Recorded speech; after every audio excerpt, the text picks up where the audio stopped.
Hello everyone, সকলোকে এটি নতুন ক্লাছলৈকে স্বাগতম জনাইছো। আশা কৰো বিহু ধুনীয়াকৈ উদযাপন কৰিলা। বিহু খতম, এতিয়া আমি আকৌ আগৰ নিচিনাকৈ পঢ়া ষ্টাৰ্ট কৰিব লাগে। কমাৰ্চিয়েল এৰিথমেটিকৰ অলৰেডি এটা ভিডিও আমাৰ আপলোড হৈছে আৰু সেইটো ভিডিও আশা কৰো সকলোৱে চাইছে আৰু সকলোৱে ভালে পাইছে। তাত আমি গোটেইখিনি কথা আমি চেপ্টাৰখিনি কথা আলোচনা কৰিছিলো, লগতে কেইটামান কি পইণ্টছ কোনখিনি লাগিব ইম্পৰ্টেন্ট কথা বেসিক বুলি ক'বলৈ হলে এই চেপ্টাৰটো বেসিকখিনি আলোচনা কৰিছিলো। এবাৰ গোটেইখিনিয়ে ষ্টাৰ্টিংৰ পৰা আমি চাই লওঁ। আমাৰ আছিলে এইখিনি সিলেবাস, আমাৰ যোনখন কমাৰ্চিয়েল এৰিথমেটিক চেপ্টাৰ আছিলে তাৰ ভিতৰত আমি এই চাৰিটা মেইনলি চেপ্টাৰ পঢ়িব লগা থাকিব। তাৰ ভিতৰত যদি ক'ব লগা হয়, তাৰ ভিতৰত আমাৰ পাৰ্চেন্টেজৰ এইকেইটা চেপ্টাৰ আছে বা এইখিনি আমাৰ টপিকস আছে, যিখিনি আমাৰ সৰু সৰু টপিক এই চেপ্টাৰটোৰ ভিতৰত সোমাই আছে। আৰু ইয়াৰে ভিতৰত বেসিক অফ পাৰ্চেন্টেজ আমি অলৰেডি ডিসকাশন কৰিছো, দেন ইনক্ৰিমেন্ট এণ্ড ডিক্ৰিমেন্টৰ কনসেপ্ট আলোচনা কৰিছো, সাকসেসিভ কেছৰ কথা অকনমান আলোচনা কৰিছিলো, আৰু লগতে এতিয়া আজিৰ ক্লাছত আমি সাকসেসিভ কেছৰ কথাটো অকনমান ৰিভাইন্ড কৰিম, ৰিপিট কৰিম কথাখিনি যে কি কৈছিলো কি শিকিছিলো লাষ্ট ক্লাছত, কিমানখিনি কনসেপ্ট ক্লিয়াৰ হৈছে, আৰু তাৰ পাছত স্যালাৰি বেস যিখিনি কনসেপ্ট আছে বা ইলেকশনৰ লগত বা মাৰ্কৰ লগত এই তিনিটা টাইপ অফ কুৱেশ্চন আমাৰ প্ৰথমৰ পৰা যিখিনি শিকি আহিছো এইখিনি হৈছে বেসিক, এই চেপ্টাৰটো বেসিক থিওৰেমছ বিলাকৰ বেসিক কনসেপ্ট খিনি, আৰু তেনেকুৱা ধৰণৰ কুৱেশ্চন আহিলে সেইখিনি আমি কোনো মানে টান কুৱেশ্চন বুলি ক'ব নোৱাৰো, আমি জাস্ট বেসিক লেভেলৰ কুৱেশ্চন বুলি ক'ব লাগিব। কিন্তু যদি আমাৰ টাফ লেভেলৰ কুৱেশ্চন আহিব বিচাৰে বা আমাক যদি অলপমান কনসেপচুৱেল অলপমান বেলেগ টাইপৰ বস্তু বুজি দিয়ে, বেলেগ টাইপৰ কুৱেশ্চন, তো সেই টাইপ কেইটা হৈছে এটা আহিব স্যালাৰি বেস আহিব পাৰে এই চেপ্টাৰটোৰ ভিতৰত, আৰু নেক্সট আহিব পাৰে ইলেকশন বেস, আৰু লগতে এটা ইম্পৰ্টেন্ট আছে মাৰ্ক বেস। তাৰ বাহিৰত আৰু বেলেগ কুৱেশ্চন ইয়াতে নাই। তো পাৰ্চেন্টেজ চেপ্টাৰটোত এইখিনি ডাটা আছে, এইখিনি আমি চোৱাৰ লগে লগে আজিৰ ক্লাছত আমাৰ পাৰ্চেন্টেজ চেপ্টাৰটো মোষ্ট প্ৰবলি খতম হৈ যাব। ওকে, স্টাৰ্ট কৰিছো। তো একদম ষ্টাৰ্টিংৰ অকনমান সাকসেসিভ কেছৰ কথা আলোচনা কৰো। সাকসেসিভ কেছটো আছিলে কেনেকুৱা, ইয়াতে আমি আৰু এটা টাৰ্ম ইউজ কৰিছিলো, আৰু এটা মেথড আছিলে, সেই মেথডটোৰ নাম আছিলে নেট এফেক্ট। আছে ন মনত সকলোৰে, নেট এফেক্ট বুলি এটা মেথড আছিলে। তো নেট এফেক্ট মেথডটো কেনেকৈ কাম কৰে, নেট এফেক্টে কেনেকৈ কাম কৰে, নেট এফেক্ট আৰু সাকসেসিভ কেছ, প্ৰথম কথা মনত ৰাখিবা এই দুইটা মেথডে আমি একেটা ধৰণৰ কুৱেশ্চনৰ ক্ষেত্ৰত ব্যৱহাৰ কৰিব পাৰো। মানে যিবিলাক কুৱেশ্চনত তোমালোকে সাকসেসিভ কেছ ইউজ কৰিব পাৰিবা, সেই প্ৰতিটো কুৱেশ্চনতে তোমালোকে নেট এফেক্টটো ব্যৱহাৰ কৰিব পাৰিবা। সাকসেসিভ কেছটো আমাক বুজাইনো কি বা নেট এফেক্টে আমাক কিনো বুজায়, তাৰ কথা অকনমান আৰু ডিটেইলছত চাবলৈ হলে একদম সৰু এটা লাইনত যদি মই ক'ব লাগে তাৰ মিনিংটো এনেকুৱা, যদিহে এটা সংখ্যাৰ ওপৰত বা এটা যিকোনো ডাটা এটা দিয়া আছে, যিকোনো এটা নাম্বাৰ দিয়া আছে, যিকোনো এটা বস্তু দিয়া আছে, আৰু সেই বস্তুটোৰ ওপৰত দুবাৰ পাৰ্চেন্টেজ ব্যৱহাৰ হৈছে, তো সেই ক্ষেত্ৰত আমি সাকসেসিভ কেছ বা নেট এফেক্ট এই মেথড দুটা ব্যৱহাৰ কৰিম। ক্লিয়াৰ, এইখিনিলৈকে ক্লিয়াৰ। এতিয়া নেক্সট পইণ্টটো, এতিয়া গম পালো যে এটা বস্তুৰ ওপৰত দুবাৰ পাৰ্চেন্টেজ ব্যৱহাৰ হলে সিৰিয়েলি কন্টিনিউয়াছলি প্ৰথমতে এবাৰ পাৰ্চেন্টেজ ব্যৱহাৰ কৰিলো, দেন আকৌ এবাৰ সেই একেটা বস্তুৰ ওপৰতে পাৰ্চেন্টেজ এটা ইউজ কৰিছো, এতিয়া কি হয় সাকসেসিভ কেছ বা নেট এফেক্ট ব্যৱহাৰ হয়। এতিয়া নেক্সট কনসেপ্টটো কেনেকুৱা, সাকসেসিভ কেছ সেইটো বস্তুৰ ব্যৱহাৰ হয় যদিহে মই অকমান ইলাবৰেট কৰো, যদিহে মই এটা লাইনত নকৈ পেলাই এটা পেৰাগ্ৰাফত ক'বলৈ ট্ৰাই কৰো, তেতিয়াহ'লে কথাটো এনেকুৱা, এটা বস্তু এটা আছে, সেই বস্তুটোত প্ৰথমতে কিবা এটা শতাংশ ব্যৱহাৰ হৈছে, হল এটা বস্তু এটা আছে তাত কিবা এটা পাৰ্চেন্টেজ ব্যৱহাৰ হৈছে, ব্যৱহাৰ হোৱাৰ পাছত যিটো নতুন বস্তু আহি গ'ল, সেই নতুন বস্তুটোৰ ওপৰত এটা নতুন পাৰ্চেন্টেজ ব্যৱহাৰ হৈছে। কথাটো এনেকুৱা, যদিহে কয় এখন গাঁৱৰ জনবসতি আছে 1000, এখন গাঁৱত 1000 জন মানুহ আছে, প্ৰতি বছৰে গাঁওখনৰ জনবসতি 20% বৃদ্ধি পায়। চোৱা কথাখিনি ভালদৰে শুনি যোৱা, গোটেইখিনি বস্তু সহজ লাগিব। এখন গাঁৱৰ জনবসতি কিমান আছে, জনবসতি আছে 1000 জন মানুহ আছে, আৰু সেই 1000 জন মানুহৰ পৰা প্ৰতি বছৰে 20% মানুহ বৃদ্ধি পায়,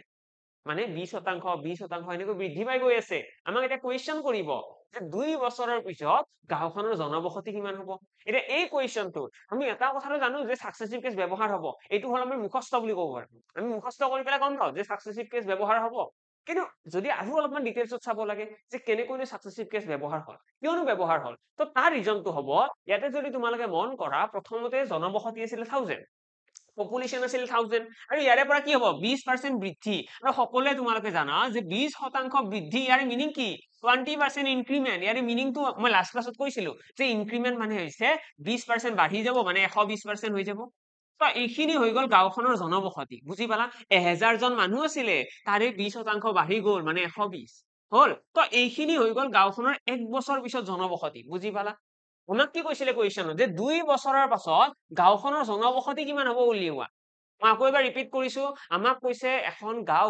গাঁওখনৰ জনবসতি হৈছে 1000, ঠিক আছে, আৰু 1000 জন গাঁওখনৰ জনবসতি আছিলে, তাত কি হয় প্ৰতি বছৰে 20% বৃদ্ধি পায়। এতিয়া 20% মানে কি 20% বৃদ্ধি পোৱাৰ লগে লগে আমি ৰেচিঅ' মেথডতো কৰিব পাৰিম সেইটো পিছৰ কথা কিন্তু ষ্টাৰ্টিঙত যেতিয়া 20% বৃদ্ধি বুলি ক'ব আমি কি বুজি পাম 120 20% বৃদ্ধি মানে কি 120% লাষ্ট ক্লাছত আলোচনা কৰিছিলো ইনক্ৰিমেন্ট ডিক্ৰিমেন্টৰ এটা আমাৰ পইণ্ট আছিলে ইয়াতে মই ৰাখিছিলো ইনক্ৰিমেন্ট ডিক্ৰিমেন্ট কনসেপ্ট কি হয় ইনক্ৰিমেন্ট কি হয় ডিক্ৰিমেন্ট যদি কয় 20% হ্ৰাস মানে কি হ'ব 80% যদি কয় 25% বৃদ্ধি তেতিয়াহ'লে 125% হয়নে তো ইয়াতে আমি গম পালো যে এক বছৰৰ পিছত এইখিনি হ'ব 1000 জন মানুহ তাৰ 120% এইটো এক বছৰৰ পাছত সেকেন্ড ইয়াৰত কি হ'ব সেকেন্ড ইয়াৰত এই যিটো জনবসতি আছে ইয়াৰে 20% বৃদ্ধি পাব অৰ্থাৎ এইখিনিৰ লগত আৰু এটা 120% পূৰণ ঠিক আছে তো এতিয়া আমি ক'ব পাৰিম যে গাঁওখনৰ 2 বছৰৰ পিছত জনবসতি কিমান হ'ব এইখিনি সলভ কৰি লোৱা এনসাৰ আহি গ'ল জাস্ট এই লাইনটো সলভ কৰিলে আমাৰ এনসাৰটো ওলাই আহিব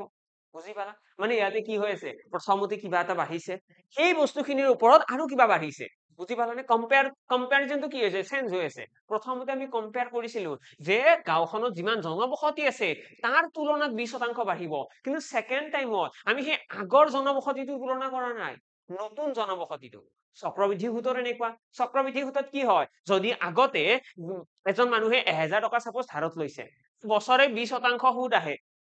বছৰে 20% সুদ আহে টকা ধাৰত আনিছে 1000 টকা তেতিয়াহ'লে 2 বছৰৰ পিছত কিমান সুদ হ'ব এই সেমে ক্যালকুলেশন খিনি কৰিব লাগিব প্ৰথমতে কি কৰিম 1000 টকাৰ 120% ওলালো দেন কি কৰিম আকৌ 120% তেতিয়া আমাৰ কি আহিব এনসাৰটো আমাৰ ইয়াতে এনসাৰ আহিব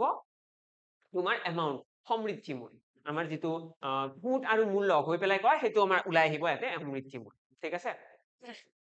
মানে কথাটো এনেকুৱা যে আমি যিকোনো এটা বস্তু যেতিয়া সিৰিয়ালি প্ৰথমতে কিবা এটা পাৰ্সেন্টেজ ব্যৱহাৰ হৈছে কো এটা পাৰ্সেন্টেজ সিৰিয়ালি যেতিয়া পাৰ্সেন্টেজ ব্যৱহাৰ হ'ব আমি এটো সাকসেসিভ কেস ব্যৱহাৰ কৰিব পাৰো কোনোবা এজন ষ্টুডেন্টে কমেন্ট কৰিছিলে যে 6.3 7.5 এনেকুৱা ধৰণৰ পাৰ্সেন্টেজ আহিলে কি কৰিম 6.5 আহি গ'ল বা 7.6 আহি গ'ল এনেকুৱা ধৰণৰ পার্সেন্টেজ যদি এক্সামত আহে আহিলে আমি এটো কেনেকৈ সাকসেসিভ কেস মেথডটো ব্যৱহাৰ কৰিম ভয় খাব লগা নাই চোৱা প্ৰথম কথাটো মই তোমালোকক অকন বেছি ক্লিয়াৰিটি দিব বিচাৰো কাৰণ এক্সামৰ আগত আমাৰ এইখিনি ক্লিয়াৰিটি বহুত বেছি ইম্পৰ্টেন্ট এক্সামত এনেকুৱা ধৰণৰ পাৰ্সেন্টেজ ফাৰ্স্টলি নাহে এতিয়া তোমালোকে ভাবিবা এইটো কিবা এনসাৰ হল নেকি নাহে বুলি ক'লে কি আমি জানিব নালাগে নেকি নিশ্চয় জানিব লাগে কিন্তু এনেকুৱা ধৰণৰ কুৱেশ্যন আহাৰ সম্ভাৱনা খুব কম ধৰি লোৱা বাই চান্স হি গ'লে কেনেকৈ কৰিম অলৰেডি আমি কি শিকিছো আমি সাকসেসিভ কেস মেথডটো শিকিছো ন আমি কি কৰিম আমি 6.5% অফ ভগ্নাংশত যদি কনভাৰ্ট কৰো কি দেখা পাম 6.5% অফ ভগ্নাংশত কনভাৰ্ট কৰিব লাগে ন সাকসেসিভ কেস মেথডটোৱে কি কয় যে যিকোনো এটা পাৰ্সেন্টেজক প্ৰথমতে ভগ্নাংশলৈকে কনভাৰ্ট কৰা তো 6.5 ক যদি ভগ্নাংশলৈকে কনভাৰ্ট কৰো আমি কি দেখিম ইয়াতে মই দেখি দিছো যদি 6.5%ৰ কথা কয় আৰু কয় এটো আমি ভগ্নাংশত নিব লাগে আমি প্ৰথমতে এনেকৈ লিখিম 6.5 divided by 100 বুজি পালা পার্সেন্টেজ মানে কি 1/100 ন হৈ গল ভগ্নাংশত এটা দেখিছো অকমান কাটিব পাৰিম ন কাটাৰ আগতে দশমিকটো উঠাই লোৱা দশমিকটো উঠালে কি হ'ব ইয়াতে আহিব 65 তলত আহি গল 1000 হল এটা তোমালোকে 5 ৰে কাটিব পাৰিবা 13 5 গুণ কিমান 13 5 গুণ 65 তো 13 আহি গল আৰু লগতে 5 ৰে এটো কাটিলে 200 তো আমাৰ ভগ্নাংশটো কি আহি গল 13/200 মানে আমি আমাৰ বেসিক্সটোৰ ওপৰত গুৰুত্ব দিব লাগে আমাৰ এক্সামত ফাৰ্স্টলি এনেকুৱা ধৰণৰ পাৰ্সেন্টেজ নাহে এক্সামত এনেকুৱা এটা পাৰ্সেন্টেজ দিব মোৰ এনেকুৱা লাগি আছে তোমালোকৰ টেটৰ এক্সামতো ইজি পাৰ্সেন্টেজে দিব ঠিক আছে কোৱেশ্চনটো হয়তো ঘুৰাই পকাই ক'ব পাৰে পাৰ্সেন্টেজটো বেছি টাফ নিদিয়ে নহলে ক্যালকুলেশনটো বহুত ট্ৰিকি হৈ পৰে এতিয়া ইয়াতে আমি দেখিছো যে 6.5% ভগ্নাংশত কি বুলি কয় 13/200 এতিয়া আমি কম যে প্ৰথমতে যদি 200 আছিলে সৰি প্ৰথমতে যদি এইটো হল প্ৰিন্সিপাল এইটো হল এমাউন্ট চক্ৰবৃদ্ধি সূত্ৰৰ ক্ষেত্ৰত কৈছো প্ৰথমতে যদি 200 আছিলে এটা কি হ'ব এমাউন্টটো 13 এটা বাঢ়িব হয় না 6.5% কি সুদ হয় মানে কি হ'ব 213 হৈ যাব আমাৰ এমাউন্ট যদি আমাক কয় যে 2 বছৰৰ কাৰণে এইখিনি টকা ইমান সুতৰ হাৰত 2 বছৰৰ কাৰণে টকা আনিছে মানে দুবাৰ লিখিব লাগিব আৰু এবাৰ লিখি দিয়া 200 আৰু ইয়াতে আহিব 213 হল এতিয়া তোমালোকে এইখিনি জাস্ট পূৰণ কৰিব লাগে এটো কিমান 4 আহি গল আৰু 4টা শূন্য আহি গল 40000 আৰু ইয়াতেও তোমালোকে পূৰণ কৰিলে কিবা এটা আনসাৰ পাই যাবা এতিয়া ইয়াতে তোমালোকে দেখি পেলাই গমে পাইছা চাগে ক্যালকুলেশনটো অলপমান দীঘল হ'ব কিন্তু দীঘলহে হ'ব বেলেগটো একো প্ৰবলেম নাই ঠিক আছে ক্যালকুলেশনটো অলপমান দীঘল হ'ব বেলেগ একো নাই এটা আমি চক্ৰবৃদ্ধি সূত ডাইৰেক্টলি উলাব পাৰিম 213 পূৰণ 13 কৰিলে আমাৰ আহিব এটো তোমালোকে ক্যালকুলেশন কৰি চাবা ৰে ক্যালকুলেশন কৰি চালে ওলাই যাব 13 3 গুণ 39 ইয়াতে থাকি গল 3 13 গুণ 13 4 কিমান হ'ব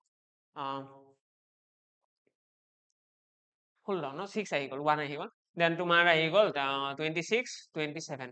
2769 এইটো আহি গল আমাৰ এইটো ৰেশিও ইমান ৰেশিও হৈছে আমাৰ ইয়াতে কম্পাউন্ড ইন্টাৰেস্ট ইমান ৰেশিও ইমান ৰেচিঅ কি হ'ব আমাৰ কম্পাউণ্ড ইন্টাৰেষ্ট যদি আমি এইখিনি ইয়াতে দেখো আমি ইয়াতে কি দেখাম 42769 ঠিক আছে 42,769 আমাৰ ইয়াতে এমাউন্ট আহিব ঠিক আছে আৰু আমাৰ প্ৰিন্সিপাল কিমান আহিছে 40,000 আহিছে 40,000 আমাৰ কি আহিছে প্ৰিন্সিপাল আহিছে অকণমান চাগে এৰৰ আহি আছে নহয় দেই এইটো নহব অলপমান কেলকুলেশ্যনটো বেলেগকৈ কৰিলে এনেকৈ কৰিলে নাহিব মই ভাবিছিলো আহিব শৰ্টকাটত নাহিব আমি কৰিব লাগিব গোটেইখিনি সলভ কৰিব লাগিব গোটেইখিনি সলভ কৰিলে আমি দেখিম আমি প্ৰথমতে এই দুটা পূৰণ কৰিব লাগিব দেন পূৰণ কৰি পেলাই ইয়াতে যিটো এনসাৰ আহে এইটো ওলাই ল'ব লাগিব আৰু লাষ্টত আমি ইয়াতে ডিফাৰেন্সটো চাই ল'ম ঠিক আছে So তোমালোকে এতিয়া কথাটো হ'ল তোমালোকে এই মেথডটো গম পালা যে এনেকুৱা পাৰ্চেন্টেজ আহিলেও কৰিব পাৰিম ক্যালকুলেটিভ হ'ব আৰু নেক্সট যদি এনেকুৱা ফাৰ্স্টলি এনেকুৱা কুৱেশ্যন আহাৰ সম্ভাৱনা খুব কম আমাৰ এক্সামত পাৰ্চেন্টেজ দিলে জেনাৰেলি ভাল ভাল পাৰ্চেন্টেজ দিয়ে যেনেকৈ 10% দিব পাৰে ঠিক আছে 15% দিব পাৰে আমাক 15% দিব পাৰে তাৰ পিছত আমাক কি দিব পাৰে নেক্সট আমাক দিব পাৰে 25% ঠিক আছে 25% আমাক দিব পাৰে আৰু লগতে 5% তোমালোকে চাই লোৱা 5% আৰু লগতে 25% এইকেইটা পাৰ্চেন্টেজ তোমালোকে অকণমান চাই যাবা এনেকুৱা ধৰণৰ কুৱেশ্যন জেনাৰেলি বেছিকৈ অহা দেখা যায় বেলেগ অকণমান কমকৈ অহা দেখা যায় ঠিক আছে লগতে আৰু যদি আমি চাওঁ আমি এতিয়া এইখিনি গম পালো যে আমাৰ সাকসেসিভ কেছৰ ক্ষেত্ৰত আহিলে আমি যিকোনো পাৰ্চেন্টেজে কনভাৰ্ট কৰিব পাৰিম নেক্সট আমাৰ কি আহিব এটা নেট এফেক্টটো কেনেকৈ কাম কৰে নেট এফেক্টৰ কথা অকণমান আলোচনা কৰি লওঁ নেট এফেক্টটো কাম কেনেকৈ কৰে ইয়াতে যদি আমি চাওঁ নেট এফেক্টৰ কথা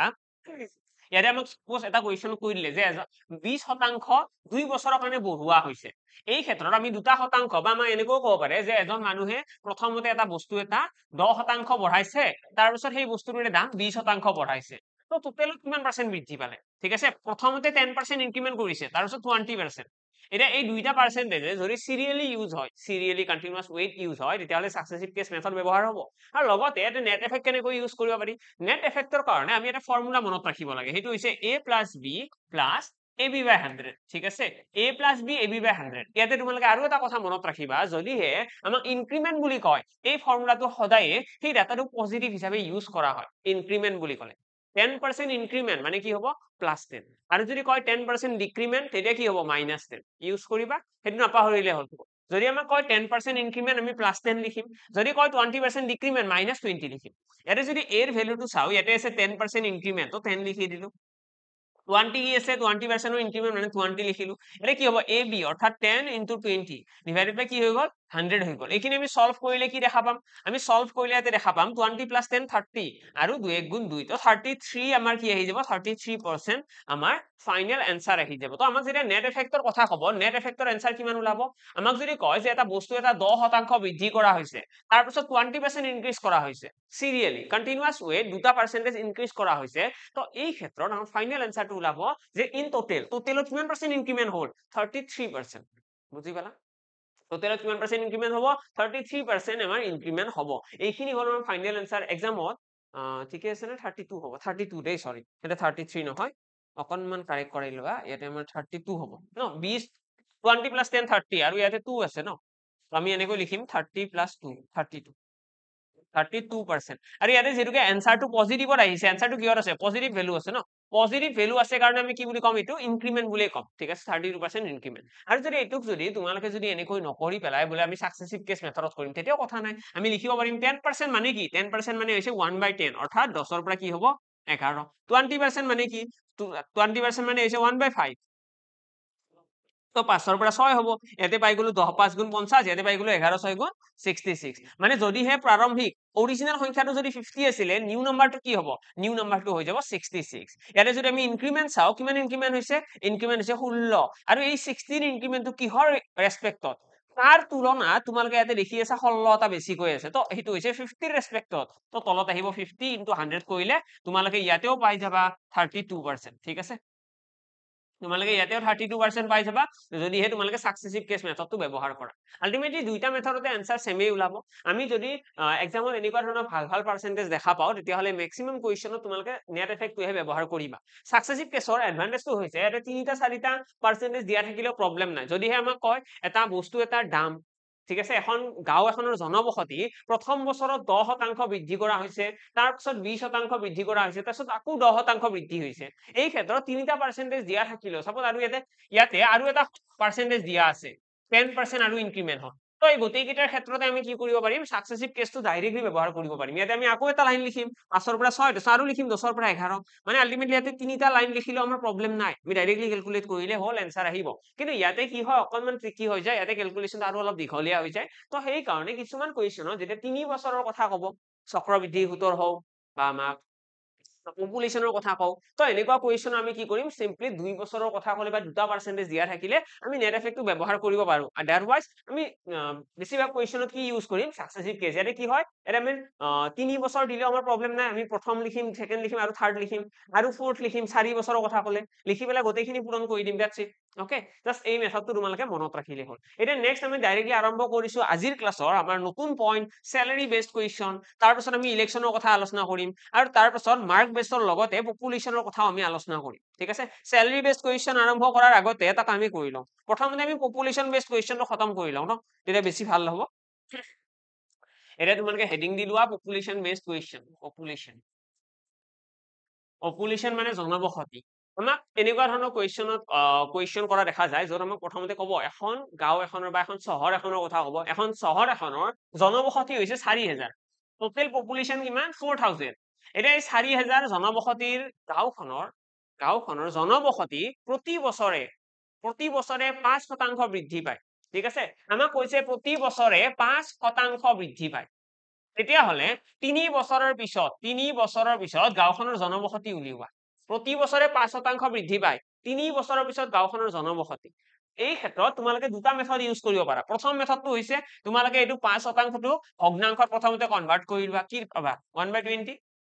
আমি গম পালো যে জনবসতি যদি আগতে যদি 20 আছিল এতিয়া কিমান হ'ব আগতে যদি 20 আছিল একটো কি হ'ব ইনক্ৰিমেন্ট ন 20 পৰা 21 তাৰ পিছত আকৌ কি হ'ব আকৌ 20 পৰা 21 হ'ল তাৰ পিছত আকৌ 20 পৰা কি হ'ব 21 হ'ব আলটিমেটলি তিনিবাৰ আমি লিখিব লাগিব আমি তিনিবাৰ লিখিম যে 20 পৰা 21 20 পৰা 21 20 পৰা 21 আৰু এই গোটেইখিনি আমি পূৰণ কৰিম আৰু ইয়াতে পূৰণ কৰিলে যেটো आंसर পাম হেতু কি হ'ব এইটো হ'ব আমাৰ আগৰ যে জনবসতি মানে আমাৰ আগতে কিমান পপুলেশন আছিল বৰ্তমান সময়ত যোনটো আমাৰ ইয়াতে 4000 বুলি কৈছে ঠিক আছে আৰু ইয়াতে যদি আমি এইখিনি পূৰণ কৰো তেতিয়া কি দেখিম আমি ইয়াতে দেখিম এই গোটেইখিনি পূৰণ কৰিলে যেটো জনবসতি পাম आंसर যেটো পাম হেতু হ'ব নিউ পপুলেশন মানে কারেন্ট পপুলেশন ঠিক আছে 3 বছৰ পিছৰ জনবসতি এইটো হৈছে 3 বছৰ আগৰ এইটো হৈছে 3 বছৰ পিছত কিমান হ'ব জনবসতি এই দুইটাৰে আমি ৰেশিও কেইটা পাম ঠিক আছে আমাৰ এইটো হ'ল সাকসেসিভ কেছ এটা এইটো মেথড সাপোজ ইউজ কৰিব ইচ্ছা নাই নেক্সট কি কৰিব পাৰো নেক্সট আমি কি কৰিব পাৰিম 4000 আছিল গাঁওখনৰ জনবসতি আমাক কৈছে 3 বছৰ পিছত কিমান হ'ব জনবসতি যদিহে প্ৰতি বছৰে 5% বৃদ্ধি পায় আমি লিখিম ইয়াতে পূৰণ দিলু দি পেলাই আমি লিখিম প্ৰথম বছৰত কিমান বৃদ্ধি পাব 5% মানে আগতে যদি 100 আছিল এতিয়া কিমান হ'ব আগতে যদি 100 আছিল এতিয়া কিমান হ'ব 105 হ'ব তো আমি ইয়াতে লিখিলো 105% তাৰ পিছত আকৌ 105% কিয় আকৌ বাঢ়িব ন দ্বিতীয় বছৰত আকৌ নাবাঢ়িব জানো বাঢ়িব তাৰ পিছত আকৌ ইয়াতে পূৰণ দি পেলাই 105% বুজি পালা আমি তিনিবাৰ লিখিব লাগিব 105% কাৰণ তিনিবাৰ বাঢ়িছে ন এতিয়া এইখিনি যদি আমি ক্যালকুলেট কৰিবলৈ ট্ৰাই কৰো ক্যালকুলেট কৰিলে আমাৰ কি হ'ব এইখিনি ক্যালকুলেট কৰিলে আমি দেখিম ইয়াতে আছে 4000 তো তলত কিমান আহিব তিনিটা 0 আহিব ইয়াতে আছে 4000 মই 4000 to 40000 কৰি দিলো বেছি ইজি হ'ব পাৰে most probably ইয়াতে তোমালোকে দেখিছা 105 ইনটু আকৌ এটা 105 ইনটু আকৌ এটা 105 ঠিক আছে আৰু তলত কি আহিব তলত 100 আহিব এটা এইটোৰ কাৰণে 105% কাৰণে তলত এটা 100 আহিব ইয়াতে আকৌ এটা 100 আহিব আৰু ইয়াতে আকৌ এটা 100 আহিব তিনিটা পাৰ্সেন্টেজ আছে ন তিনিটা পাৰ্সেন্টেজৰ কাৰণে তিনিটা 100 এতিয়া ইয়াৰে পৰা আমি 00 কাট কৰিব পাৰিম 00 কাট হৈ গ'ল আকৌ দুটা 0 কাট কৰি দিয়া ওকে এতিয়া আমাৰ ইয়াতে 100 আছে এটুক যদি তোমালোকে কাটি দিয়া পাছেৰে এটুক 20 বাৰ যাব দেন এটুক যাব 21 বাৰ হল আৰু এটু পাছেৰে কাটিলে 4 বাৰ যাব এটুক তোমালোকে কাটিলে পাছেৰে আকৌ 21 বাৰ যাব 4 ৰে তোমালোকে এটুক 4 কাটি দিব পাৰিবা এতিয়া ফাইনালি আমি গম পাই গলো যে জনবসতি 3 বছৰৰ পাছত কিমান হ'ব আমি জাস্ট এইখিনি সলভ কৰিব লাগে 105 পূৰণ 21 পূৰণ 21 দ্যাটস ইট এইখিনি তোমালোকে সলভ কৰি দিয়া লগে লগে তোমালোকে আনসাৰটো পাই যাবা যে জনবসতি কিমান হ'ব 3 বছৰৰ পাছত এক্সামত কোৱেশ্চন কৰাৰ কাৰণে বহুত ওয়েজ থাকে বহুত আমাৰ হাতৰ অপচন থাকে তাৰে ভিতৰত আমি এইটো মেথড ইউজ কৰিব পাৰিম ঠিক আছে এইটো মেথড ইউজ কৰি ডাইৰেক্টলি ক'ব পাৰিম এতিয়া ইয়াতে যেটো আনসাৰ ওলাব সেই আনসাৰটো হৈছে 3 বছৰৰ পিছত গাঁওখনৰ টোটেল জনবসতি ঠিক আছে আমাক যদি কয় যে এই 3 বছৰত কিমান বৃদ্ধি পালে আমাক যদি কয় এই 3 বছৰত কিমান বৃদ্ধি পালে এই ক্ষেত্ৰত আমি এনসাৰটো কি কৰিম আমি প্ৰথমতে যিমান জনবসতি আছিল আগতে কিমান আছিল 40000 বুলি কৈছো ন আগতে আছিল 40000 এই 40000 ৰ পৰা আমি কি কৰিম 40000 টো বিয়োগ কৰি দিম কৰ পৰা এই নিউ জেন পপুলেশনৰ পৰা ইয়াতে আমাৰ যিটো এনসাৰ ওলাব ইয়াতে কিমান ওলাব 105 * 441 আহিব ন এইখিনি আকৌ সলভ কৰিলে কিমান আহিব ডাঙৰ সংখ্যা এটা আহিব যিয়ে নহওক তো ইয়াতে যিটো এনসাৰ আহিব সেই এনসাৰটোৰ পৰা আমি যেতিয়া 40000 টো বিয়োগ কৰি দিম তেতিয়া আমি গম পাই যাম যে 3 বছৰত কিমান জনবসতি বৃদ্ধি পাইছে পপুলেশন কিমান বৃদ্ধি পাইছে এইটো এনসাৰ ওলাই যাব নেক্সট আমাৰ কি আহিব পাৰে এক্সামত এনেকুৱা আমাক সিচুৱেশন দিব পাৰে যে এখন গাঁও এখন আছে গাঁওখনৰ জনবসতি আমাক কৈ দিয়ে 50000 গাঁওখনৰ জনবসতি আছে 50000 গাঁওখনৰ প্ৰথম বছৰত জনবসতি 5% বৃদ্ধি পায় প্ৰথম বছৰত 5% বৃদ্ধি পায় দ্বিতীয় বছৰত 20% বৃদ্ধি পায় আৰু আমাক কব লাষ্ট ইয়াৰ থাৰ্ড ইয়াৰত কৰোনা আহিছিল কৰোনা অহাৰ কাৰণে 10% পপুলেশন হ্ৰাস পাইছে ঠিক আছে চোৱা দেই কুৱেশ্যনটো ভালদৰে বুজি লোৱা আমাক কৈছে এখন গাঁও এখন আছে গাঁওখনৰ প্ৰথম বছৰত জনবসতি 5% বৃদ্ধি পাইছে দ্বিতীয় বছৰত জনবসতি 20% বৃদ্ধি পাইছে তৃতীয় বছৰত আমাক কি কৈছে 10% জনবসতি হ্ৰাস পাইছে তেতিয়াহলে টোটেল গাঁওখনৰ জনবসতি কিমান 3 বছৰৰ পাছত তো এই ক্ষেত্ৰত আমি কি কৰিম প্ৰথমতে 50000 টো লিখি লম 50000 টো লিখি ললো দেন আমি ইনটু দি পেলাই কি কৰিলো 5% বৃদ্ধি ন 5% বৃদ্ধি মানে কিমান 105% তো 105 ডিভাইডেড বাই 100 আহি গল দেন কি কৈছে 20% বৃদ্ধি মানে কিমান হ'ব 120% ন 120% ডিভাইডেড বাই 100 থাকি গল আৰু ইয়াতে কি আছে 10% হ্ৰাস মানে কিমান হ'ব 90/100 বুজি পালা এইটো হৈছে আমাৰ এপ্ৰোচ এতিয়া এইখিনি যদি আমি সলভ কৰো আমি কি দেখা পাম ডাবল ডাবল 0 কাট খাই গল ইয়াতেও 0 কাট খাই গল তাৰ পাছত আমি কিহেৰে কাটিব পাৰিম এইটো 0 কাট কৰি দিয়া এইটো 0 কাট হৈ গল এতিয়া ইয়াতে থাকিল কিমান ইয়াতে আমাৰ থাকি গল 5 পূৰণ 105 ইনটু 12 into 9 এইখিনি আমি সলভ কৰি দিয়াৰ লগে আমি কি পাই যাম আমাৰ গাঁওখনৰ নতুন জনবসতি যে 3 বছৰৰ পাছত গাঁওখনৰ কিমান জনবসতি হল পাৰ্সেন্টেজ বেলেগ বেলেগ দিলেও আমাৰ প্ৰবলেম নাই বেলেগ বেলেগ দিলেও আমাৰ একো প্ৰবলেম নাই আমি এই কোৱেশ্চনটো সাকসেসিভ কেছতো কৰিব পাৰো এটা সাকসেসিভ কেছত যদি এই কোৱেশ্চনটো চাব লগা হয় আমি 5% মানে কি 5% মানে 1/20 মানে আমি কম 1/20 ন মানে আমি কম 20 ৰ পৰা কিমান হৈ গল 21 হৈ গল নতুন জনবসতি then 20% ইনক্ৰিমেন্ট মানে কি 20% মানে এসে 5 ৰ পৰা 6 হৈ গল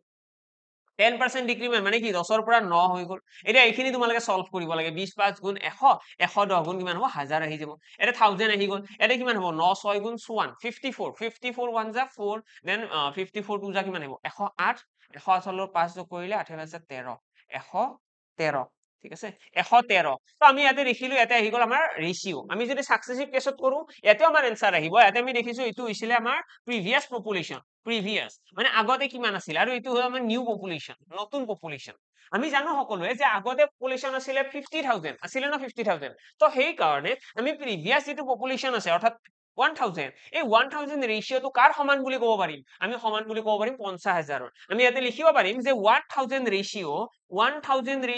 is equal 50000 বুজি পালা 1000 ৰেশিও ইকুৱেল কি হ'ব 50000 ইয়াৰে 0 0 কাট কৰি দিলে তিনিটা 0 কাট কৰি দিয়া তোমালোকে পাই যাবা এটা ৰেশিওৰ ভ্যালু কিমান 1 ৰেশিও ইকুৱেল আহি গল 50 ঠিক আছে এটা ৰেশিওৰ ভ্যালু হৈছে 50 অৰ্থাৎ আমি যদি ইয়াতে কওঁ যে জনবসতি কিমান বাঢ়িছে জনবসতি বাঢ়িছে 134 ৰেশিও 134 ৰেশিও ইয়াৰ মিনিং কিমান হ'ব 134 into 50 আহি যাব আমাৰ কাৰেক্ট आंसर এইখিনি আমি সলভ কৰিলে দেখিম 0 আহি গল দেন 15 17 6700 তো গাঁওখনৰ জনবসতি 3 বছৰ পাছত কি হ'ব 6700 বৃদ্ধি পাব ঠিক আছে গাঁওখনৰ জনবসতি যদি আগতে আছিল 50000 নিউ পপুলেশন কিমান হ'ব 56700 56700 হৈ যাব আমাৰ new population using this successive case method use কৰি পেলাই আমি এনেকৈ এনসাৰটো দিব পাৰিম যদি তোমালোকে ভালদৰে মন কৰা ইয়াতে আমাৰ যেটো ক্যালকুলেশন আছে এটা অলপমান ডাঙৰ ডাঙৰ সংখ্যা পূৰণ কৰিব লগা হৈছে কিন্তু তাত আমাৰ হেতু নহল বেছি ইজিলি হে এনসাৰটো ওলাল তো আমি এক্সামত ক'ব নোৱাৰো কোনটো মেথডত ইজি হয় আমাৰ যদি গোটেই কেইটা মেথডে হাতত থাকে গোটেই কেইটা মেথড যদি আমি জানো বেছি ইজিলি এনসাৰটো ওলাই আশা কৰো বুজি পালা ধুনীয়াকৈ যদি বুজি পাইছা ভিডিওটো লাইক এন্ড কমেন্ট বক্সত জনাবলৈ নাপাহৰিবা ওকে এতিয়া যদি এইখিনিও তোমালোকে পূৰণ কৰিছা মোষ্ট প্ৰবাবলি এনসাৰটো সেমে আহিব আৰু যদি সেম আহা নাই তেতিয়াহলে তোমালোকে এটা কাম কৰিবা সকলোৰে এইখিনিতো হোমৱৰ্ক থাকিল ঠিক আছে ক্যালকুলেশন বিলাক অলপমান চেক কৰিবা ঠিক আছে ক্যালকুলেশন বিলাক কিবা যদি সিলি মিস্টেক হৈছে তোমালোকে চেক কৰি লবা মেথডটো চাগে ভালদৰে বুজি পালাই মেথডটো কেনেকৈ কাম কৰিব এনে যেহেতুকে আমি কবলৈ গলে এতিয়া মই তোমালোকক কথাখিনিও কৈ আছো লগতে সাইমালটেনিয়াসলি কৰিও আছো আৰু ইয়াতে ক্যালকুলেশন বিলাক এনেকুৱা নহয় যে নাম্বাৰ কেইটা মই আগৰ পৰাই লৈ আনিছো মই মাইন্ডত যি আহিছে সেইটো নাম্বাৰে বহাই দিছো তো কেতিয়াবা কি হয় কোৱেশ্চন বিলাক সলভ কৰোতে দুই এটা পইণ্টত আমাৰ সিলি মিস্টেক হৈ যোৱা দেখা যায় হৈ গৈছে আৰু সিলি মিস্টেক তো এইবিলাক ইগনোৰ কৰিলে হ'ল নেক্সট আহিছো আমাৰ নেক্সট কি আহিব পপুলেশ্যনৰ পাছত আমাৰ নেক্সট ইম্পৰ্টেন্ট পইণ্ট আহিব ইয়াতে কি আছিলে পপুলেশ্যনৰ পাছত আমি চেলাৰীৰ কথা আলোচনা কৰিব পাৰো এতিয়া চেলাৰী বেছড কুৱেশ্যনত কি আহিব চেলাৰী বেছড কুৱেশ্যন বুলি কোৱাৰ লগে লগে চেলাৰী বেছড কুৱেশ্যনৰ একদম ইম্পৰ্টেন্ট পইণ্ট হেডিং দি লোৱা salary salary based question salary based কুৱেশ্যনৰ দুটা টাইপৰ কুৱেশ্যন থাকে ঠিক আছে মেইনলি দুটা টাইপৰ কুৱেশ্যন থাকে প্ৰথম টাইপৰ কুৱেশ্যনটো হৈছে এজন মানুহে দৰমহা পাইছে ঠিক আছে চেলাৰী বেছড কুৱেশ্যনৰ এটা ফৰ্মুলা আহিব ফাৰ্ষ্ট এইটো লিখি লোৱা চেলাৰী ইকুৱেল আহিব সেভিংস প্লাস এক্সপেন্ডিচাৰ এই ফৰ্মুলাটো লিখি থৈ দিয়া এই ফৰ্মুলাটো বহুত বেছি ইম্পৰ্টেন্ট হ'ব এই চেপ্টাৰটোৰ বা এই টপিকটোৰ কুৱেশ্যন সলভ কৰাৰ কাৰণে কিনো হয় এটা সেভিংস আৰু এক্সপেন্ডিচাৰ সেভিং মানে হৈছে মানুহে পোৱা দৰমহাৰ পৰা কি কৰে জেনেৰেলি মানুহে যেতিয়া দৰমহা পায় প্ৰথমতে সেইখিনিৰ কিবা এটা বস্তু সঞ্চয় কৰে বা সেভ কৰে ঠিক আছে পিছত কামত আহিব আৰু বাকি পইচাখিনি কি কৰে খৰচ কৰে তো সেই খৰচ আৰু জমা এই দুইটাৰ যোগফলটোৱে কি হয় দৰমহা হয় বেলেগটো একো নাই ওকে তো আমাৰ এক্সামত কি ক'ব এক্সামত আমাক ক'ব এজন মানুহৰ খৰচ বিলাক কৈ দিব কিন্তু খৰচ বিলাক আমাক সিম্পলি নকয় এনেকৈ নকয় যে এজন ল'ৰাৰ হাতত 100 টকা আছিলে ঠিক আছে আমাৰ এক্সামত এনেকৈ নকয় যে এজন ল'ৰাৰ হাতত 100 টকা আছিলে ল'ৰাজনে কি কৰিলে 10 টকাৰ চিপছ খালে ঠিক আছে 20 টকাৰ পৰঠা এটা খালে তাৰপিছত 30 টকাৰ গাড়ী ভাড়া গ'ল তেতিয়াহ'লে মানুহজনৰ কিমান টকা খৰচ হ'ল এনেকুৱা কুৱেশ্যন এক্সামত নাহে আৰু যদি আহে তেতিয়াহ'লে খুব ইজি আশা কৰো সকলোৱে পাৰিবা এজন ল'ৰাৰ লগত 100 টকা আছিলে সেই 100 টকাৰ পৰা 10 টকা কি কৰিলে চিপছ খালে 20 টকাৰ পৰঠা এটা খালে আৰু 30 টকা গাড়ী ভাড়া গ'ল তেতিয়াহ'লে ল'ৰাজনে কিমান টকা খৰচ কৰিলে তো আমি গমেই পাই গলো 60 টকা খৰচ কৰিলে সকলোৱে কেলকুলেট কৰি আছে মুখে মুখে 60 টকা খৰচ কৰিলে কিমান টকা সঞ্চয় কৰিলে 40 টকা এটা জমা কৰিলে বা ৰৈ গ'ল 40 টকা এটা ঠিক আছে এতিয়া কথাটো হ'ল এক্সামত আমাক এনেকুৱা ধৰণৰ ইমান ইজি কুৱেশ্যন নিদিয়ে আমাক যদি এনেকুৱা ধৰণৰ কুৱেশ্যন দিয়ে আশা কৰো সকলোৱে ইনষ্টেন্টলি কৰিব পাৰিবা অবভিয়াছলি এক্সামৰ হয়তো নাম্বাৰছটো ডাঙৰ দিব আমাক ডাঙৰ ডাঙৰ সংখ্যা ক'ব 20,000 টকা দৰমহাৰ কথা ক'ব তাৰ ভিতৰত আমাক ক'ব যে 5,000 টকা খৰচ কৰিলে 3,000 কৰিলে তো ডাঙৰ ডাঙৰ সংখ্যা ক'ব আমি নিশ্চয় চব কৰিব পাৰিম মই যেটো 100 টকাৰ এক্সাম্পল দিছো সেই সেম এক্সাম্পল থাকিব সেম মেথডে থাকিব কিন্তু এক্সামত আমাক কি কয় জেনেৰেলি আমাক এক্সামত কয় যে এজন মানুহৰ দৰমহা হৈছে 20,000 টকা এজন মানুহৰ দৰমহা 20,000 টকা আৰু সেই চেলাৰীৰ পৰা মানুহজনে 10% খৰচ কৰিব ফুডৰ নামত ফুড 10% ফুড 20% খৰচ কৰিব ট্ৰেভেলিঙৰ নামত ট্ৰেভেলিং ঠিক আছে ট্ৰেভেলিঙৰ নামত 20% খৰচ কৰিব আৰু 15% খৰচ কৰিব ৰেন্ট ঠিক আছে ৰেন্টৰ নামত 15% খৰচ কৰিব এতিয়া ইয়াতে যদি তোমালোকে কুৱেশ্যনটো চোৱা ইয়াতে আমাক ডাইৰেক্টলি কোৱা নাই যে মানুহজনে 10 টকা চিপছ খালে 20 টকাৰ পৰঠা খালে তেনেকুৱা টাইপৰ কথা কোৱা নাই এটা আমাক পাৰ্চেন্টেজ দিয়া আছে তো সেইকাৰণে এই চেপ্টাৰটোৰ ভিতৰত আমি এইখিনি শিকিব লগা হৈ পৰে চেলাৰী বেছড কুৱেশ্যন এনেতো আমি এইটো চেপ্টাৰত নিশিকিলেও হয় কিন্তু শিকিব লগা এই কাৰণে হয় কাৰণ ইয়াতে পাৰ্চেন্টেজৰ কথা আলোচনা কৰা হয় এক্সামত আমাক ডাইৰেক্টলি নকয় যে ইমান টকা খৰচ কৰিলে আমাক ক'ব 20% খৰচ কৰিছে কিহত ট্ৰেভেলিঙত 10% খৰচ কৰিছে ফুডত 15% ৰেন্ট হিচাপে খৰচ কৰিছে তো মানুহজনে কিমান পাৰ্চেন্ট খৰচ কৰিলে বা মানুহজনে কিমান টকা সঞ্চয় কৰিলে এইবিলাক কুৱেশ্যন এক্সামত কৰা দেখা যায় ফাৰ্ষ্ট থিং একদম প্ৰথমতে তোমালোকে মনত ৰাখিবা চেলাৰী বেছড কুৱেশ্যনৰ চেলাৰীটো সদায় 100% বুলি ধৰি লোৱা হয় ঠিক আছে চেলাৰী বেছড কুৱেশ্যনত তোমালোকে প্ৰথমতে জানিব লাগে ইয়াৰে পাৰ্চেন্টেজ খিনি উলিয়াবলৈ তোমালোকে জানিব লাগে যিকোনো এটা কুৱেশ্যনত যদি চেলাৰী বেছড কুৱেশ্যন এক্সামত আহে তোমালোকে এইখিনি বস্তু প্ৰথমতে পাৰিবই লাগিব আৰু এইটো বস্তু পাৰাৰ পাছতহে আমি নেক্সট কুৱেশ্যনৰ ফালে যাব পাৰিম চেলাৰী কি হয় সেভিংস কি হয় আৰু এক্সপেন্ডিচাৰ কি হয় এই তিনিটা পইণ্ট যেতিয়ালৈকে তোমালোকে নিশিকিবা তেতিয়ালৈকে তোমালোকে এনসাৰ উলিয়াব নোৱাৰিবা তো চেলাৰী কি হয় যিকোনো এটা কুৱেশ্যনত তোমালোকে লাগিলে এটা কাষত নোট বুলি লিখি থৈ দিয়া যিকোনো এটা কুৱেশ্যনত চেলাৰী সদায় 100% ঠিক আছে যিকোনো এটা কুৱেশ্যনত যিকোনো সিচুৱেশ্যন নহওক কিয় চেলাৰী সদায় 100% হ'ব তাৰ পাছত সেভিংস কি হয় এতিয়া সেভিংস বুলি ক'লে তোমালোকে মনত ৰাখিবা সেভিংস কি হয় সেভিংস আমাৰ চেলাৰীৰ পৰা যদি আমি এক্সপেন্ডিচাৰটো খৰচ কৰো বিয়োগ কৰি দিওঁ সাপোজ আমাৰ টোটেল দৰমহা আছে 100% ঠিক আছে দৰমহাটো 100% বুলি আমি ধৰিম সদায় এতিয়া ইয়াতে দেখিছো এইখিনি কি এইখিনি হৈছে খৰচা তো টোটেল কিমান খৰচ কৰিলে 20 30 40 45 মানে 45% কি হয় খৰচা তো আমি ইয়াতে লিখিলো যে খৰচ কৰিছে 45% এতিয়া কথাটো এনেকুৱা যে এজন মানুহে 100 টকা এটা দৰমহা পায় আৰু তাৰ ভিতৰত 45% মানুহজনে খৰচ কৰিছে তো মানুহজনে সেভিংস কিমান কৰিলে সেভ কিমান কৰিলে তো মানুহজনে সেভ কৰিছে 55% নহয় জানো নিশ্চয় কাৰেক্ট তো আমি ডাইৰেক্টলি কম সেভিংস কৰিছে মানুহজনে 55% ঠিক আছে মানুহজনে সেভ কৰিছে 55% মানুহ এজনে কিমান চেলাৰি আছিল 100%, 45% খৰচা কেনেকৈ গম পালো জাষ্ট সিম্পলি যোগ কৰিছো তো এক্সামত আমাক পাৰ্চেন্টেজ দিয়া থাকিলেও আমি ভয় খাব লগা একো নাই আমি সিম্পলি গোটেইকেইটা যোগ কৰিম আৰু যোগ কৰি পেলাই যিটো সাম পাম যিটো আমাৰ সাম অফ দিস এক্সপেন্ডিচাৰ সেইটো গোটেইটোক আমি কি বুলি কম এক্সপেন্স বুলি কম আৰু ইমানখিনি মানুহজনৰ খৰচা আৰু বাকীখিনি কি হয় সেভিংস হয় এতিয়া আমি এই পাৰ্চেন্টেজ কেইটা উলিয়াব চাগে সকলোৱে বুজি পালা আৰু উলিয়াব পাৰিম আৰু এই পাৰ্চেন্টেজ কেইটা উলিয়াব পৰাৰ লগে লগে আমি এতিয়া এই কুৱেশ্যনটো সলভ কৰিবলৈ সাজু কি সলভ কৰিব পাৰিম আমি এতিয়া কুৱেশ্যনত সিম্পলি এই তিনিটা পাৰ্চেন্টেজৰ কোনোবা এটা পাৰ্চেন্টেজ কুৱেশ্যনত দিয়া থাকিব মানে কি হয় কুৱেশ্যনৰ সদায় মনত ৰাখিবা পাৰ্চেন্টেজৰ পৰা আমাৰ অৰিজিনেল ভ্যালু পাৰ্চেন্টেজৰ পৰা এটা আমাৰ অৰিজিনেল ভ্যালু উলিওৱাটো ইমান সহজ কাম নহয় আমি উলিয়াব নোৱাৰো যেতিয়ালৈকে আমাক ক্লু দিয়া নাথাকিব আমাক যদি কুৱেশ্যনত কিবা এটা অৰিজিনেল ভ্যালু দিয়া থাকে তেতিয়াহে আমি কি উলিয়াব পাৰিম কুৱেশ্যনটোৰ আমি এনসাৰ এক্সাক্টলি উলিয়াব পাৰিম আদাৰৱাইজ আমি উলিয়াব নোৱাৰো পাৰ্চেন্টেজৰ পৰা এনসাৰ উলিয়াবলৈ হলে আমাক কুৱেশ্যনত কিবা নহয় কিবা এটা দিয়া থাকিবই লাগিব এতিয়া এই কুৱেশ্যনে আমাক কি কৈছিলে যে এজন মানুহে 20,000 টকা দৰমহা পায় আৰু তাৰ পৰা 10% খোৱাৰ নামত খৰচ কৰে 20% ফুৰাৰ নামত খৰচ কৰে আৰু 15% ঘৰ ভাড়া বা ভাড়াৰ নামত খৰচ কৰে মানে ক'বলৈ গ'লে ইয়াতে মানুহজনে কি কৰিছে মানুহজনে 20,000 টকা দৰমহা পোৱা বুলি আমাক কৈয়ে দিছে এই 20,000 টকা দৰমহা যে পোৱা বুলি কৈছে সেই দৰমহাটো কাৰ সমান হ'ব 100% নহব জানো হব ন ইয়াতে তিনিটা পাৰ্চেন্টেজ আমি লিখিছো কিন্তু এই তিনিটা পাৰ্চেন্টেজৰে কিবা বেলেগ বেলেগ গুণ আছে স্যালাৰি বুলি ক'লে কি হয় টোটেল দৰমহা এক্সপেন্ডিচাৰ বুলি ক'লে কি হয় টোটেল খৰচা আৰু সেভিংস বুলি ক'লে কি হয় 55% তো আহিব আমাৰ ইয়াতে তো সেভিংস মানে জমাটো আহিব তো ইয়াতে যেহেতুকে আমাক স্যালাৰিটো দিয়া আছে তো আমি কি লিখিব পাৰিম আমি সিম্পলি ইয়াতে লিখিম যে 100% ইজ ইকুৱেল আহিব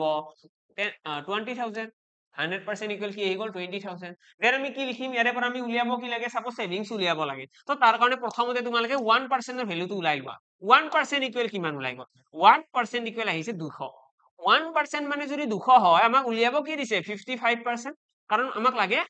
সেভিংস লাগে আৰু সেভিংসৰ ভ্যালু কিমান সেভিংসৰ ভ্যালু হৈছে 55% আৰু 55% উলিওৱাৰ কাৰণে ইয়াতে এটা 55 মাল্টিপ্লাই কৰিলো ৰাইট সাইডেটো কৰিলো এইখিনি যদি আমি ক্যালকুলেট কৰো কি আহিব দুটা 0 আহিব ইয়াতে আহিব 110 তো 11,000 টকা কি হয় মানুহজনৰ জমা 11,000 টকা কি কৰিছে জমা কৰিছে এটা যদি কোৱেশ্চন কৰে যে মানুহজনে কিমান খৰচ কৰিছে তো ডাইৰেক্টলি গম পাই যাবা যদি 11,000 জমা কৰিছে 20,000 দৰমহা 9,000 টকা কি হ'ব 9k rupees 9,000 টকা কি হ'ব মানুহজনৰ খৰচা 9,000 টকা মানুহজনে খৰচ কৰিছে 11,000 টকা জমা কৰিছে আৰু 20,000 টকা দৰমহা আছিল মানে আলটিমেটলি আমি যদি এই পাৰ্চেন্টেজ তিনিটা উলিয়াব জানিলো তাৰ পাছত ইয়াৰে ডাটাখিনিৰ ভিতৰত কোনোবা এটা ডাটা আমাক কুৱেশ্যনত দিয়া থাকিব আৰু সেই ডাটাটো আমি কম্পেয়াৰ কৰি পেলাই ডাইৰেক্টলি এনসাৰটো উলিয়াব পাৰিম আশা কৰো বুজি পালা ক্লিয়াৰলি বুজি পালা এইটো কুৱেশ্যন তো এইটো হৈছে আমাৰ প্ৰথম টাইপ অফ কুৱেশ্যন যেটো আমাৰ স্যালাৰি বেসড কুৱেশ্যনত আহা দেখা যায় এটা তাৰে পাছত আমাৰ নেক্সট টাইপ অফ কুৱেশ্যন কি আছে স্যালাৰি বেসড কুৱেশ্যন আৰু এটা টাইপ আছে তাৰ আমাক কি হ'ব ফ্ৰম দা ৰিমেইনিং শব্দটো মেনশন কৰিব আৰু ৰিমেইনিং বুলি কোৱাৰ লগে লগে আমি হেতুত কি কৰিব পাৰিম ফ্ৰম দা ৰিমেইনিং বুলি কোৱাৰ লগে লগে আমি হেতুৰ কুৱেশ্যনত সলভ কৰাৰ কাৰণে আমি সাকসেসিভ কেসও ইউজ কৰিব পাৰিম আমি নেট এফেক্টও ইউজ কৰিব ইচ্ছা কৰিলে কাৰণ ৰিমেইনিং শব্দটো আহিলে মনত ৰাখিবা এটো আমাৰ সিৰিয়াস কন্টিনিউয়াস মানে কন্টিনিউয়াসলি কমি কমি যাই থকা দেখায় এটা যদি কয় এজন মানুহে দৰমহা আছিলে এজন মানুহৰ 20,000 টকা ঠিক আছে 20,000 এজন মানুহৰ স্যালাৰি আছিলে আৰু তাৰ পাছত আমাক ক'লে যে মানুহজনে খৰচ কৰিছে ফুডৰ নামত খোৱাৰ নামত মানুহজনে খৰচ কৰিছে 20% খোৱাৰ নামত 20% খৰচ কৰিলে দেন ফ্ৰম দা ৰিমেইনিং এটা যদি আমাক কয় ফ্ৰম দা ৰিমেইনিং ৰৈ যোৱা খিনিৰ পৰা কি কৰিছে ফ্ৰম দা ৰিমেইনিং 10% খৰচ কৰিছে ট্ৰেভেলিঙৰ নামত ঠিক আছে ট্ৰেভেলিঙৰ নামত কি কৰিছে ৰৈ যোৱা খিনিৰ 10% ফ্ৰম দা ৰিমেইনিং 10%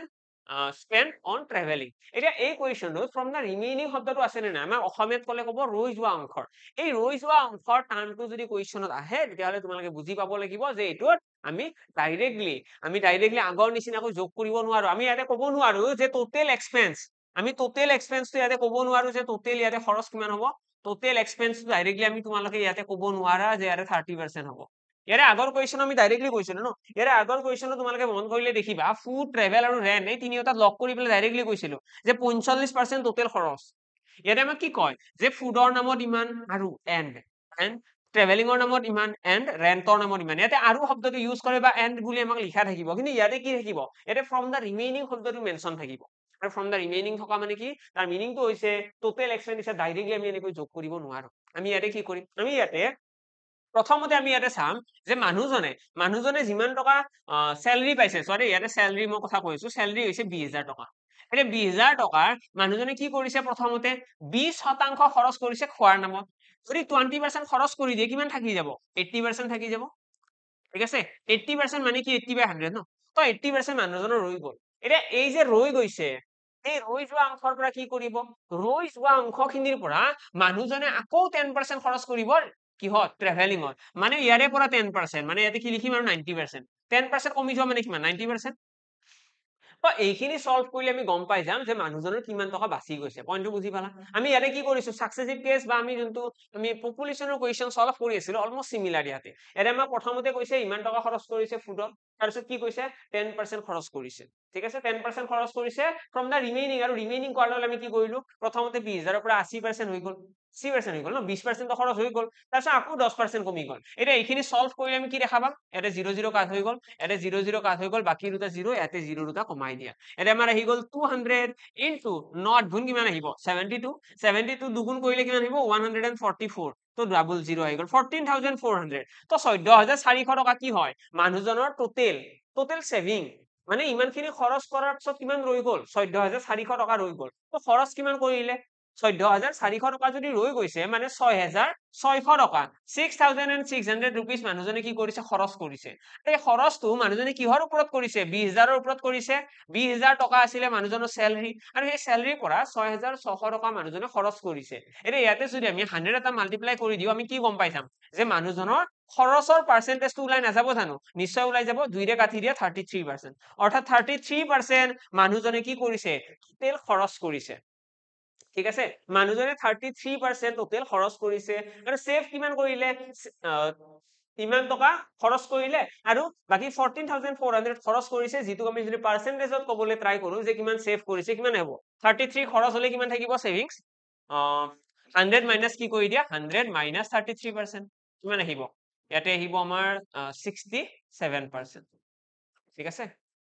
67% মানুহজনে কি কৰিছে টোটেল খৰচ কৰিছে ডান এইটো কোৱেশ্চনৰ এনসাৰ উলিওৱাৰ কাৰণে আমাৰ হাতত এতিয়া দুটা অপচন আছে আমি সাকসেসিভ কেস বা নেট এফেক্টৰ মেথডতো যাব পাৰো আৰু লগতে মই এইটো মেথডত কিয় বেছিকৈ কৰাই আছো কাৰণ এইটো মেথড বুজিবলৈ চাগে বেছি ইজি লাগিছে আৰু যদি বুজিবলৈ ইজি লাগিছে এবাৰ তোমালোকে ইজি বুলি কমেন্টও কৰিব পাৰা ঠিক আছে নেক্সট আহিছো আমাৰ নেক্সট টাইপ অফ কোৱেশ্চন কি আহিব আকৌ আমি সিলেবাসখনৰ ফালে আহিলো সিলেবাসখনত আমাৰ কি আছিল নেক্সট ইলেকশন বেসড কোৱেশ্চন আছে দেন মাৰ্ক বেসড কোৱেশ্চন ইলেকশনৰ লগত জড়িত কেনেকুৱানো কোৱেশ্চন আহিব ইলেকশনৰ লগত জড়িত কোৱেশ্চন সলভ কৰাৰ কাৰণে ইয়াতে যেনেকৈ আমি কিতামান বস্তু ডাইৰেক্টলি মনত ৰাখিছো তোমালোকে ফাৰ্স্ট হেডিংটো দি লোৱা ইলেকশনৰ লগত জড়িত কোৱেশ্চন বুলি কোৱাৰ লগে লগে একদম ষ্টাৰ্টিংত তোমালোকে ধৰিব লাগিব টোটেল পপুলেশন টোটেল ভোট এটা নিৰ্বাচন এটা টোটেল ভোটছক আমি সদায় 100% বুলি ধৰি লওঁ ঠিক আছে টোটেল ভোট সদায় 100% এটা ইলেকশনত বহুত কেইটা কিওয়াৰ্ড ইউজ কৰা হয় এটা ইলেকশনত বহুত কেইটা টাৰ্ম থাকে শব্দ থাকে আৰু সেই শব্দকেইটা আমি জানিব লাগে প্ৰথম শব্দটো হৈছে কাস্টেড ভোট আৰু নন কাস্টেড ভোট ঠিক আছে যেতিয়া আমাৰ ইলেকশনৰ কথা আহে প্ৰথমতে থাকিব নিৰ্বাচন এটাত আমাৰ ভোটাৰ লিষ্ট বুলি শব্দটো সকলোৱে শুনিছা ভোটাৰ লিষ্টত বহুত মানুহৰ নাম থাকে হয় নে নাই ভোটাৰ লিষ্টত বহুত মানুহৰ নাম থাকে কিন্তু সকলোৱে ভোট দিব যায় জানো নাযায় তো আমাৰ ইলেকশনত কি হ'ব ভোট কিছুমান দিয়া মানুহ থাকিব কিছুমান নিদিয়া মানুহ থাকিব ঠিক আছে যদি আমাক এক্সাম্পলত কয় যে এটা নিৰ্বাচনত 10% মানুহে ভোট নিদিলে বা not custard 10% of the peoples not casted their votes এনেকৈ কৈ দিলে 10% মানুহে ভোট নিদিলে অৰ্থাৎ আমি কাস্টেড ভোট কি বুলি কম 10% মানুহে যদি ভোট দিয়াই নাই মানে টোটেল কিমান ভোট দিয়া গ'ল 90% ভোটে কি হৈছে দিয়া হৈছে বা 90% মানুহে ভোট দিছে নিৰ্বাচনত এই ভোট দিয়া নিদিয়াৰ উপৰিও আৰু কেইটামান পইণ্ট থাকিব নেক্সট পইণ্টটো হৈছে যেতিয়া নিৰ্বাচনত মানুহে ভোট দিব সেই ভোটবিলাক কেতিয়াবা কি হয় ভুল হোৱা দেখা যায় ভুল হলে কি বুলি কয় সেইটো কয় ইনভ্যালিড আৰু যদি শুদ্ধ হয় তেতিয়াহলে এইটো কি বুলি কয় ভ্যালিড বুলি কব তো ভ্যালিড ভোট এটা থাকে আৰু এটা থাকে ইনভ্যালিড ভোট ভ্যালিড ভোটৰ কথা যেতিয়া আলোচনা কৰা হ'ব আমাক সাপোজ এক্সামত কৈ দিলে যে এটা নিৰ্বাচনত 10% ভোট কি আছিল 10% মানুহে ভোট নিদিলে নট কাস্টেড 10% মানুহে ভোট দিয়া নাই তো আমি 10% ইয়াতে লিখিলো আৰু বাকি 90% মানুহে কি কৰিছে ভোট দিছে তাৰ পাছত নেক্সট আমাৰ কি আহিব ভ্যালিড এণ্ড ইনভ্যালিড ভোট যদি ইনভ্যালিড ভোটৰ কথা কওঁ ইয়াতে কি হৈছে ইনভ্যালিড ভোট আমাক কৈ দিলে যে 20% মানুহে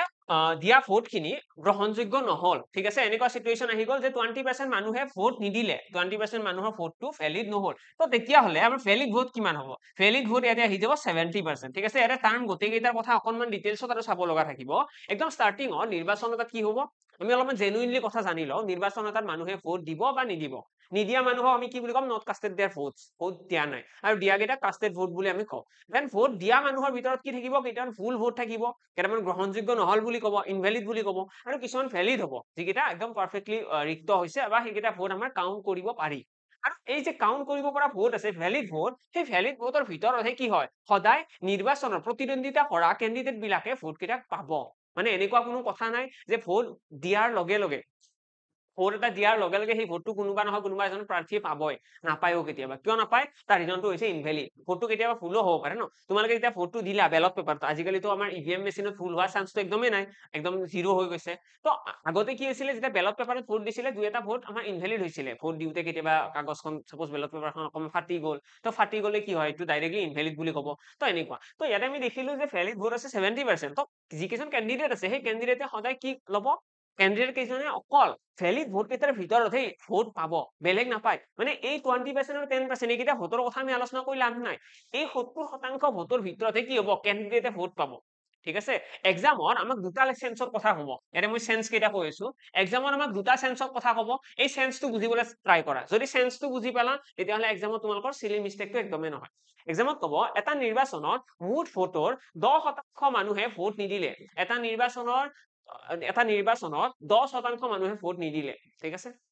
90% হৈ গ'ল দেন 20% ভোট মুঠ ভোটৰ আমাক যদি কয় যে মুঠ ভোটৰ 20% ভোট 20% ভোট ইনভেলিড আছিলে চোৱা ইয়াতে মুঠ ভোট শব্দটো মেনশ্যন কৰিছে মুঠ ভোট টোটেল ভোট তো টোটেল ভোট বুলি ক'লে আমি কি কওঁ 100% টোটেল ভোট সদায় 100% ঠিক আছে যেতিয়া মুঠ ভোটৰ 20% ইনভেলিড বুলি ক'ব আমি কি কম যে 20% ইনভেলিড চোৱা 20% যদি ইনভেলিড হয় বাকিখিনি কি হ'ব ভেলিড হ'ব বাকিখিনি ভেলিড মানে কিমান 90 - 20 কৰিছো মই ইয়াতে 70 আহি গ'ল কিন্তু কুৱেশ্যন আৰু অলপমান চিলি থাকিব ইয়াৰে পাছৰ লাইনটো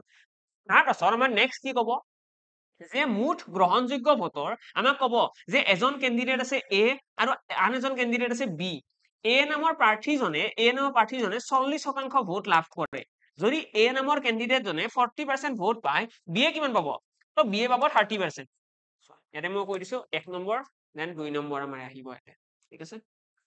ইয়াতে আমাৰ আহিব 2 নম্বৰ পইণ্ট তো 1 নম্বৰ চেন্সটো আমাৰ কেনেকুৱা আমাৰ এক্সামত ক'ব এটা নিৰ্বাচনত কথাখিনি ভালদৰে শুনি যোৱা মই ধুনীয়াকৈ কৈছো এটা নিৰ্বাচনৰ মুঠ ভোটৰ 10% মানুহে ভোট নিদিলে ঠিক আছে এটা নিৰ্বাচনত 10% মানুহে ভোট নিদিলে ইয়াতে তোমালোকে দেখি আছা তাৰপিছত কৈছে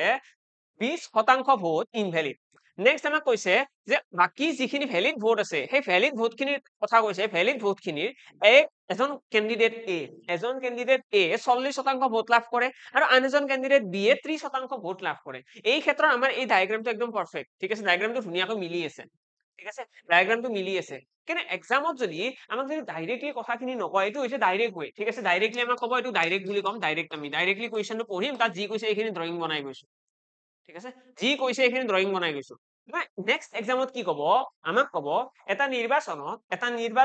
100% ভোটৰ এইবাৰ কাহিনীটো অলপমান বেলেগ হ'ব 10% মানুহে ভোট নিদিলে তাৰপাছত 20% ভোট ইনভেলিড আছিলে ওকে এইটো লাইনো আমি ড্ৰ কৰিলো মিলি আছে এতিয়ালৈকে না 20% ভোট ইনভেলিড নেক্সট আমাক ক'ব এ নামৰ প্ৰাৰ্থীজনে এ নামৰ candidate A gut 40% of the valid votes এই কথাটো ক'ব এ কেণ্ডিডেট এ এনেকে ক'ব আমাৰ কেণ্ডিডেট এ গট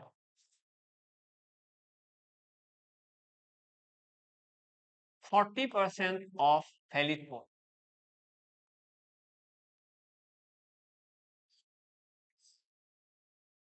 এই লাইনটো মই অসমীয়াতো কৈছো একেলগে মানে আমাৰ অসমীয়াত ক'লে ক'ব যে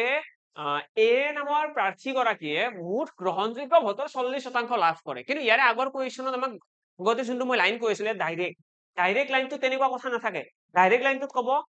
এ নামৰ প্ৰাৰ্থীজনে 40% ভোট পাইছে ডাইৰেক্টলি কথা এ নামৰ প্ৰাৰ্থীজনে 40% ভোট পাইছে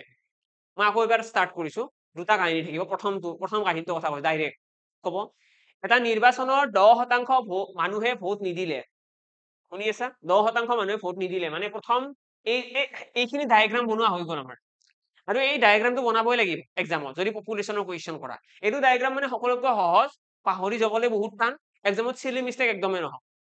এজন কেণ্ডিডেটে এটা নিৰ্বাচনত 10% মানুহে ভোট নিদিলে তো এইখিনি আমি বনালো দেন আমাক ক'ব 20% ভোট ইনভেলিড 20% ইনভ্যালিড এজন প্ৰাৰ্থী এ 40% ভোট লাভ কৰে এইখিনি কথা 20% ইনভ্যালিড মানে কি হ'ব 70% ভ্যালিড হৈ যাব কাৰণ টোটেলটো 90 হ'ব লাগিব ন কাস্টেড ভোটটো এইখিনি আছে আৰু সেই 70%ৰ এ নামৰ ক্যান্ডিডেট জনে 40% পাইছে মানে বাকিজনে কিমান হ'ব 30% হ'ব হৈ গ'ল এইখিনি বনাব পাৰিলো নেক্সট সেকেন্ড যোনটো পাৰ্ট আছে এটো ট্ৰিকি বুলি কৈ দিও ট্ৰিকি পাৰ্টটো কি হ'ব ইয়াতে আমাৰ কি হয় আমাক ক'ব যে এটা নিৰ্বাচনত 10% মানুহে ভোট নিদিলে এইখিনি ঠিকে আছে 10% মানুহে ভোট নিদিলে তো এইখিনি ডায়াগ্ৰাম আহিব 20% ভোট ইনভ্যালিড তেতিয়া এইখিনিও আহিব কিন্তু থাৰ্ড লাইনটো আমাক ক'ব কি ক্যান্ডিডেট এ গট